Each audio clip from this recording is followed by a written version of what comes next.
আজকে না দিনটা তেমন একটা ভালো যায়নি। আসলে বিষয়টা হচ্ছে গিয়ে না শরীর না মন কোনোটাই না ভালো নেই। অবশ্য প্রত্যেক দিনই যে আমার হাসি খুশি থাকতে হবে তাও তো না, তাই না? দুঃখ সুখ এটা মিলাই তো চলতে হবে। হয়তোবা আমার গাছও সেটা বুঝে গিয়েছিল যে আমার মন শরীর দুটাই খারাপ, এজন্য না কিচ্ছু খেতে ইচ্ছা করছিল না। কিন্তু খাওয়া তো লাগবেই বলো। সেজন্য আমার আর আমার ভাইয়ের জন্য ১ কাপ কফি বানিয়ে নিয়েছিলাম।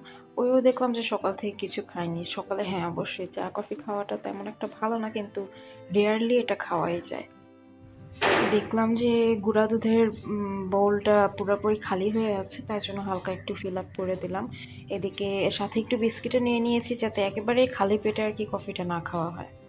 এর মাঝে বেশ কিছু কাজ কমপ্লিট করে আমি শুতে এসেছিলাম। আমার শরীরটা আসলে ভালো করছিল না। দেখছি আমার বিড়াল আমার পুরা বালিশ জুড়ে ঘুমিয়ে আছে।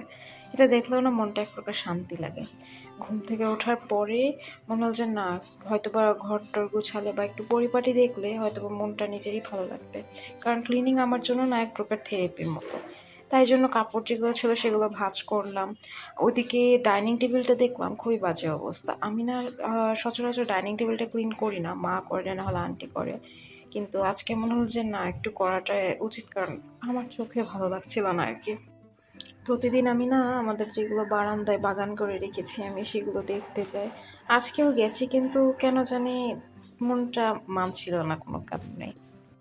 এদিকে তোমাদেরকে আমি আগে যে আমার গোলাপি নয়নতারাটা দেখিয়েছি, আমি না ওটাকে মেইনলি একটা বনসাই বানাতে চাচ্ছি। সেজন্য একটু ভাবছি স্টিক দিয়ে ভালো করে আটকে দেবো। অপরদিকে আমার অপরাজিতাকে দেখো কি সুন্দর।